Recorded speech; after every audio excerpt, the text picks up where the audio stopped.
వాళ్ళ బాస్ ఎవడై ఉంటాడు? ఎక్కడుంటాడు వీడు?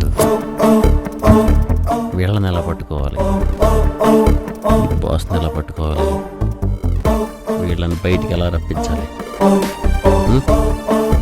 అవును కదా? ఎస్. ఇప్పటిదాకా మనం చేసినవన్నీ చిన్న చిన్నవి. అలా కాకుండా పెద్దది ఒకటి చేయాలి. ఎంత పెద్దదంటే వరల్డ్ వార్ల హిస్టరీలో గుర్తుండిపోవాలి. అలా గుర్తుండిపోవాలంటే కరెక్ట్గా 10 నిమిషాల ముందు ఇంకొకటి జరగాలి. ఏంటది? అది తర్వాత చెప్తాను. ఆ పనులు చేయడానికి నాకు మనుషులు కావాలి. ఓ 20 మంది? 300 మంది. అంతమందా? వాడెవడో మన గురించి బాగా ఎంక్వైరీ చేస్తున్నాడు. అందుకే మన కుర్రాలని వాడకండి. మొన్నే న్యూస్ పేపర్లో మంగార్ బస్తీ రౌడీస్ గురించి చదివాను. ఓ, నువ్వు తెలుగు చదవడం నేర్చుకున్నావా? English paper. ఓ, మంగార్ బస్తీ కుర్రాలని వాడండి. నిజమే, వాళ్ళు చాలా మంచోళ్ళు. డబ్బులిస్తే చాలు, ఎందుకు ఏంటని అడగరు, ఏ పనైనా చేసేస్తారు. అబ్బాయ్ అబ్బాయ్ ఎక్కడున్నావబ్బాయ్? చెప్పమ్మడో. మాట మాత్రమే వినిపిస్తోంది. మనిషి ఎక్కడా? మలమూత్ర విసర్జనశాలలో. ఏంటి? బాత్రూంలోనే. ఆమ్, ఏంటి ఇలా వచ్చావు? నీ ల్యాప్టాప్ ఎక్కడా? పక్కన టేబుల్ మీద ఉంది చూడు. నీ వాలెట్ ఎక్కడా? బుక్స్ దగ్గర. అబ్బాయి నీ క్రెడిట్ కార్డ్ పాస్వర్డ్ ఏంటి? ఎందుకే? చెప్పబ్బాయ్. 2526. ఆయన ఎందుకు అడుగుతున్నావు ఇవన్నీ? ఏం లేదబ్బాయ్, నిన్న టీవీలో రింగ్ యాడ్ వచ్చింది, చాలా బాగుంది. మన పెళ్లిలో పెట్టుకుందామని. రింగ్ అంటే గోల్డ్ రింగా?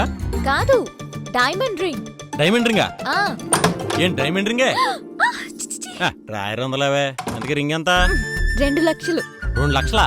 క్రెడిట్ కార్డ్ వచ్చినప్పుడు నేను ఎప్పుడు ₹1,00,000 వాడలేదు. అలాంటిది సింగిల్ సిట్టింగ్ లో 2 లక్షలు కోకేసావా? రింగ్ బాగుందబ్బాయ్. బాగుంటే నువ్వు కొనుక్కోవాలి, లేకపోతే మీ బాబుని కొనుమనాలి. అంతేగాని నాకేంటి ఆవదం. మరి నిన్న నన్ను హక్ చేసుకున్నావు కదా? ఏంటి హగ్గుకి 2 లక్షలా?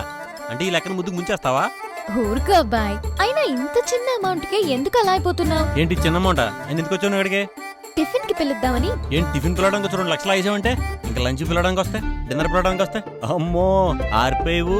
ఇంకెప్పుడు నన్ను లంచ్కి డిన్నర్కి పిలవడానికి రాకు Dubai.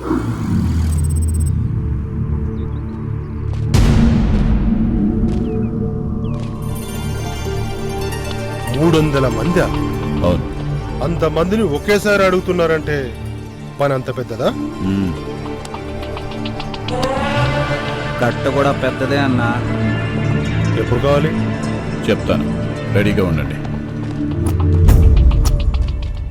Good morning madam, order please. ఓ అరగంట ఆగిరా. Thank you madam. ఏయ్ కడుపా కాదా ఇది? అదేంటో అలానే సార్. మరి లేకపోతే ఇప్పుడే కదా ఇంట్లో టిఫిన్ చేసి వచ్చావు, మళ్ళీ అరగంట తర్వాత రమ్మంటావు. ఏం తినేద్దామని? అబ్బా అలా చెప్పకపోతే ఉండనివ్వరు. అసలు నన్ను ఎందుకు తీసుకొచ్చావు ఇక్కడికి? ప్రశాంతంగా మాట్లాడుకుందామని. ఎక్కడ ప్రశాంతం? పబ్బకి వెళ్దారా? ఇదిగో బ్రదర్, అవి బొగ్గలమ్మా, ఊర్లోని పిసికేక్. నా బంగారం కదూ, నిన్న చూసామే, ఆ డైమండ్ రింగ్ చాలా బాగుంది. ఇదిగో పాప, పక్కన కూర్చి గాలిగా ఉంది కదా, ఇటు వచ్చి కూర్చా. ఏయ్ ఏంటి నువ్వు? అసలు ఏంటి వీళ్ళంతా? ఎప్పుడు తెల్లారుద్దా వాలిపోదాం అని రాత్రంతా ముడుచు కూర్చుంటారా ఏంటి? వాళ్ళ గురించి మనకెందుకు అబ్బాయి, పట్టించుకోకు. నా గురించి ఏదైనా చెప్పు. ఏం చెప్పాలి? అసలు నేనంటే నీకెందుకు ఇష్టం? ఎందుకు ఇష్టం అంటే దానికి 3 కారణాలు ఉన్నాయి. ఏంటవి? మొదటిది, నువ్వు అందరు అమ్మాయిల్లా కాదు, కొంచెం వేరు. అంటే?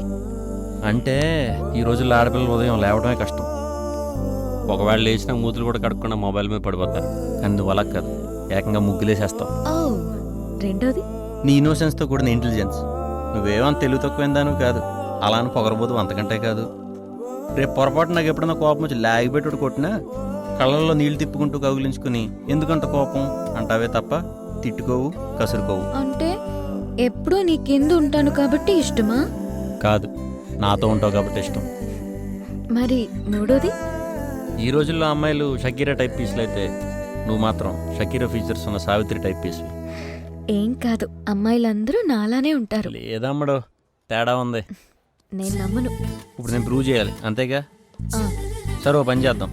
ఈ రోజు ఎలాగో వీకెండ్ కాబట్టి మీ ఫ్రెండ్స్ ఇద్దరికి ఫోన్ చేద్దాం, అప్పుడు చెప్తా వాళ్ళకి నీకు తేడా ఏంటో. ఓకే. ఫస్ట్ ఎవరికి చేద్దాం? సందీప్తి కాల్ చేయనా? కాదు, వాళ్ళ ఇంటికి ఫోన్ చేద్దాం.